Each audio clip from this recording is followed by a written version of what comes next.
Welcome to Washington in Focus Daily. It is Thursday, June 4th, 2026. I'm Carlene Johnson, the Center Square's state government reporter. And in today's episode of Gallon of Gas is still, well, today $5.66 a gallon in Washington state.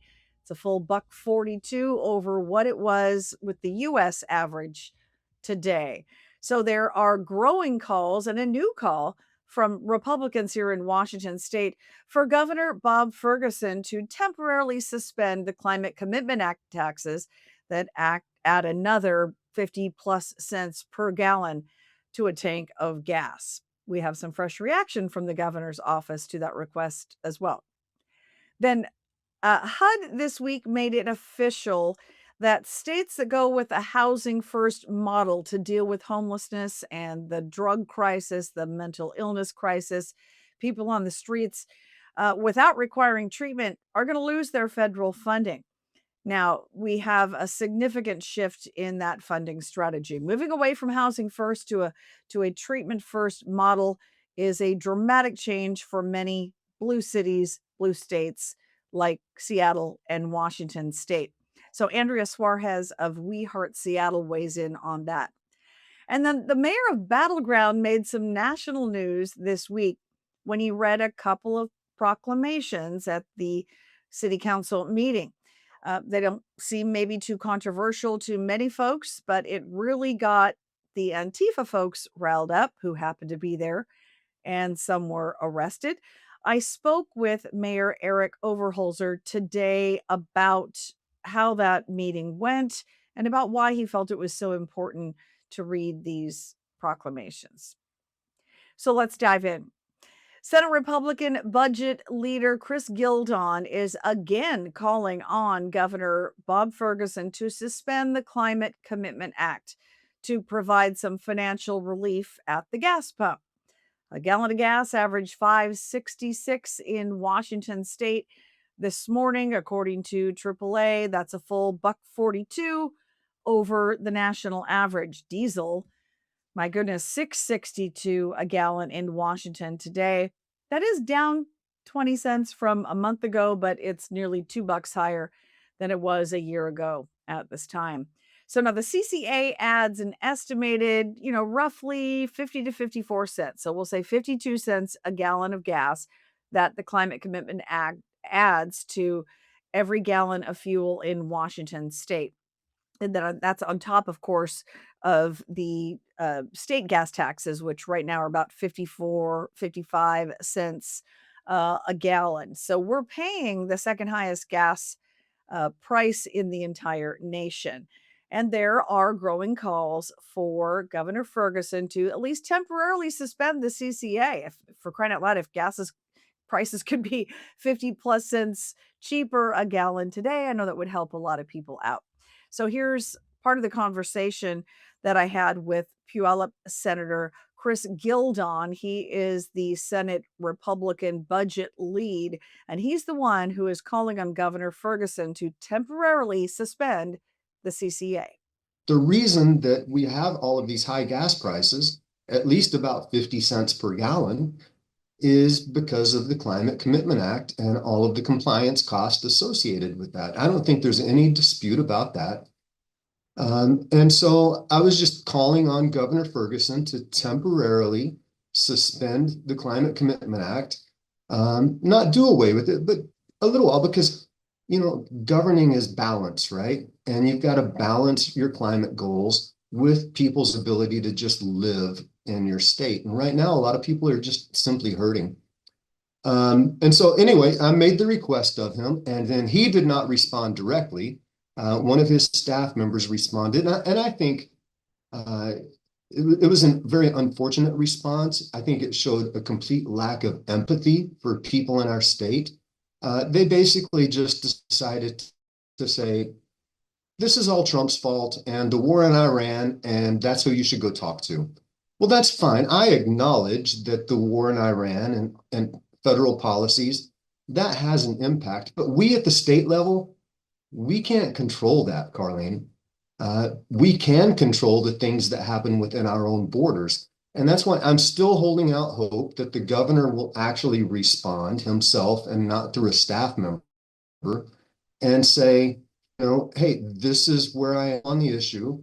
I'm either going to take action or I'm not going to take action because of these reasons. I think, Washington State, the people of our state deserve more than just finger pointing. They deserve an honest discussion. They deserve transparency on this particular issue. And I think it would be very good if the governor actually came out himself and said where he stands and showed a little bit of empathy for people in our state who are just hurting. Now, Senator Gildon sent his initial letter to Governor Ferguson back on May 20th, asking him to do away with CCA taxes, temporarily suspend them. We're not saying we're trying to eliminate these taxes, just give a temporary, maybe quarter-long, few-month suspension to help people out at the pump. And he got a response back from Ferguson's office, his main communications handler, Brianna Aho. She did not respond, or the governor, I should say, did not respond to him directly, but that communications director did respond, basically saying, in his opinion, her response was dismissive, saying, blame the Trump administration. It's the war with Iran, not the CCA and state gas taxes that are to blame. And he said that was a response that really showed him a complete lack of empathy.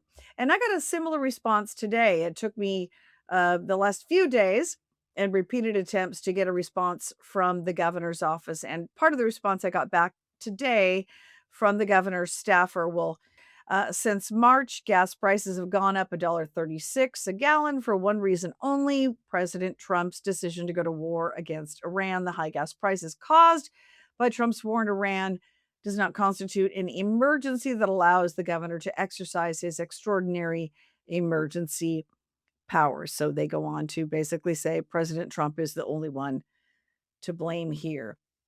Now, Senator Gildon sent out a follow-up response after he got the initial response to his letter and urging the governor to suspend CCA back on May 20th.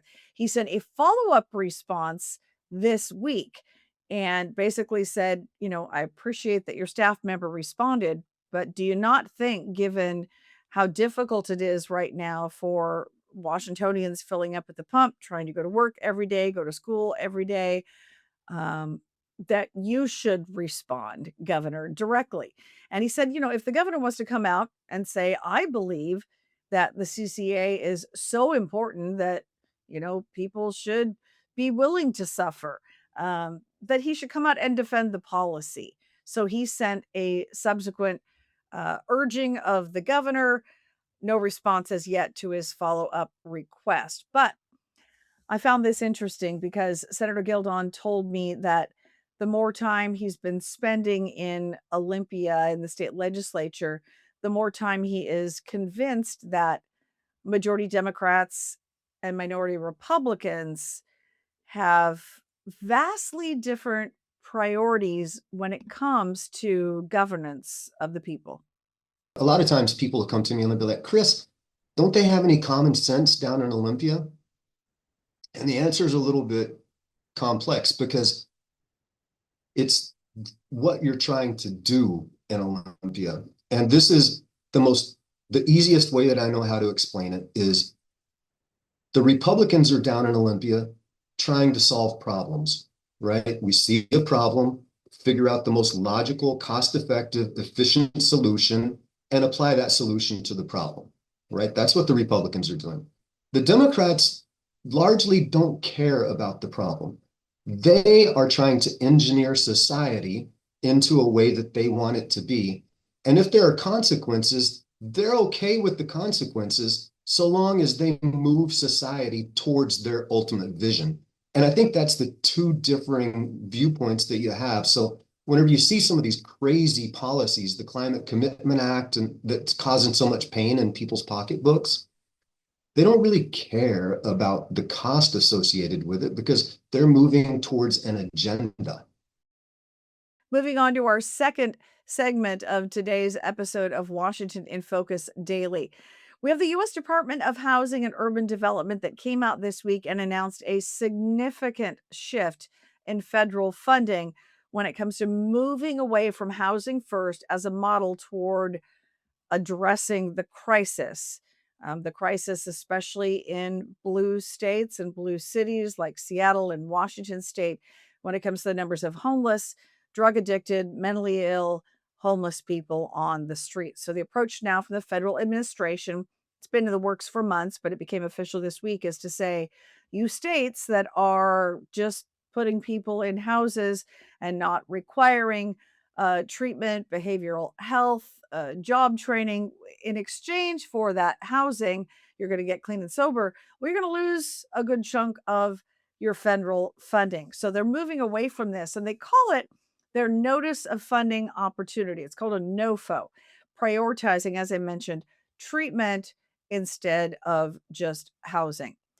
Well, you can imagine a lot of the providers who are making a lot of money off of the system, the housing first system, especially a lot of these NGOs that are making a lot of money. Some of them good players that are wanting to get people, off the streets, but just putting them into a house and not requiring any treatment, recovery, job training, turn your life around is not really helping anybody, as evidenced by the alarming numbers of people that are dying on our streets or even in their taxpayer subsidized housing each and every day in the state of Washington. So, Andrea Suarez of We Heart Seattle, if you follow social media at all or even follow our coverage here at the Center Square Washington page, written extensively about her approach.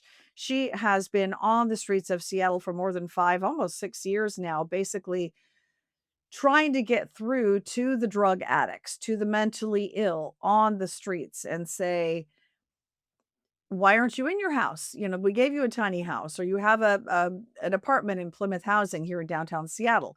And I've been out with her many times and see how she addresses very compassionately these people on the streets. And many of them, she's actually swept up off the streets and got them into housing, some after they end up in jail. She recently told me about a young man whose mom then reached out to her when he was in jail and said, can you please help him? And she's now got him in recovery and housing and a job training program. And so that's the kind of program that she's been trying to get the city to approach. So the direction of the federal government is really going in the direction of Andrea Suarez and We Heart Seattle. So here's what she had to tell us. This has been something I've been battling with for 6 years. The homeless industrial complex talks about from, street chronic homelessness to transitional shelter to permanent supportive housing. There's nothing ever in between transitional and permanent supportive housing. They just want you effectively trapped in the government control and never get a job, never have freedom on your own. And when you ask these providers about that, they kind of cockeyed, like, what are you talking about, lady? Housing is a human right. And then they kind of spin off into their ideology. So this is a moment to celebrate. The arguments should be over. The data is clear. We've lost 750,000 lives in the last 13 years while we've been spent billions on this experiment of housing first. Of course, it sounded great. It didn't work. Let's move on. This is a monumental moment in history. And I'm proud to say 6 years ago, by picking up trash, I'm sitting here today and can tell you from a boots on the ground, facts on the ground provider doing street outreach, when we housed people before we got them treatment, it failed. They abandoned their house. They abandoned their apartment. They abandoned the referral we made for shelter or tiny homes. And the other thing that I think we need is the next iteration of this is, if it's not court mandated, it's very hard for people's treatment to stick, right? And so there's that then there too to come part of this. And it's also a cultural shift. The fact that the federal administration inked recovery first.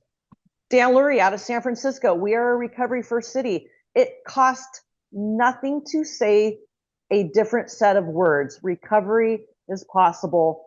These cities, this federal administration, what came out will save lives and restore our communities. This is a celebration. Now, the new federal requirements do say that applicants for federal funding, if you're working in this arena, you have to now show you're not operating a drug injection site. That could be a problem for a lot of the places in Seattle and King County. No safe consumption sites. Again, that could be a problem for Seattle and King County and some other blue communities in the state. If you're distributing drug paraphernalia, they call harm reduction. That's not going to fly anymore with the federal government. So that's going to be a dramatic about face for communities here in the state of Washington who have for decades now really embraced this housing first model. And the federal government says you're going to move away from it or you're not going to receive funding. And now, lastly, in today's episode, it was Monday of this week that Battleground Mayor Eric Overholser signed two maybe somewhat controversial proclamations regarding immigration and customs enforcement and Antifa, establishing the city basically as a supporter of federal immigration enforcement and a critic of these anti-fascist organizations. So the proclamation said in part, and I'll read this to you so I don't get it wrong, the city officially recognizes a federal executive designation of Antifa as a domestic terrorist organization, making it one of the first municipalities to do so. So what was interesting is during that very meeting, which was packed, by the way, and the mayor told me today he thinks probably the most packed city council meeting that since he's been mayor, the attendance was greater than he's seen before. There were some members of Antifa initially just kind of standing in the back of the room. You can tell they're Antifa by what they're wearing. Often their faces are covered. They're all in black, often some head coverings. They stood in the back of the room. Well, once he started reading the proclamation about Antifa, some folks in that back of the room started flipping out. And one of those interrupters ended up being dragged out by police and eventually arrested. So it was interesting to watch. After a couple of those people were pulled out of the room by police, that I was watching the meeting and there was uproarious applause from the majority of folks who were attending that meeting. So clearly, at least the majority of folks that were at the meeting on Monday in Battleground were in support of the mayor's proclamation against Antifa and in support of ICE. Now, the other proclamation, again, as I mentioned, was about immigration and customs enforcement. And the mayor basically said, I'm affirming support for U.S. immigration and customs enforcement and saying, secure borders and the enforcement of immigration laws are essential for public safety. So again, in my conversation this morning with Battleground Mayor Eric Overholser, I asked him, why wade into this? Because he told me before we even started recording the interview, he's not a social media guy. He's not a guy that does a lot of media, doesn't do a lot of Zoom interviews like he granted me this morning. So I said, why put yourself out there when this is such a controversial issue? You knew that after the meeting on Monday night, when things blew up on social media, you might just want to step out of the limelight. And he explained to me why he felt this was so important to take a stand on. I really thought it was important just to represent Battleground on these type of broad-based issues, not necessarily trying to put a focus on a federal level of recognition, but really Battleground is a lovely town, and the focus was to just kind of make the statement that Battleground believes in the rule of law, that we support law enforcement, that we believe in some of these things, which on the national level do have a pretty large, hot button type of issue. But here locally, I felt like it represented the majority of the constituents here in Battleground. I'm not necessarily the guy that wants the social media attention or my face on any kind of television show or anything like that. It definitely wasn't seeking that kind of attention. But it's just kind of goes back to representing our city well and having a pulse on our constituents and how they feel in a broad-based kind of way. And I think this represented that. And so not necessarily Do I believe fear should be a factor in that decision making? I think it's about representing the people well and allowing that to be known, and representing the city in that way. So, yeah, whether it means that you're going to face the fire or not, I suppose that shouldn't be a factor in what we're doing to represent our citizens. Now, the backlash continues as well as the support. The mayor told me he's got a ton of emails and phone calls from people reaching out, as well as on social media saying they support, his proclamations made on Monday. But there's also some criticism and from those in the media. And the Columbian today came out with a pretty sharp opinion piece, writing in part, the Battleground City Council is going out on a far right limb. It is issuing proclamations in favor of ICE and Christian nationalism and opposed to LGBTQ pride and Antifa, which is just a blanket term for anti-MAGA. So the article or the opinion piece in the Columbian went on basically just criticizing the mayor for taking this approach, saying it's really not what the community wants. The mayor told me, his constituents were urging him to adopt both of these proclamations. I should note that this was not the same as a resolution that the entire city council voted in support of. This is a proclamation, and the mayor explained to me that he is entitled, if citizens in the community are urging him to come out and stake your claim on something, make it clear this is where we stand, he has the authority as mayor to issue that proclamation. So he did that on his own on Monday, although there are some other members of the city council in support of that position. So that is it for today's episode of Washington in Focus Daily for this Thursday, June the 4th. Thank you so much for watching. Please join us again for tomorrow's episode. It'll be a Friday.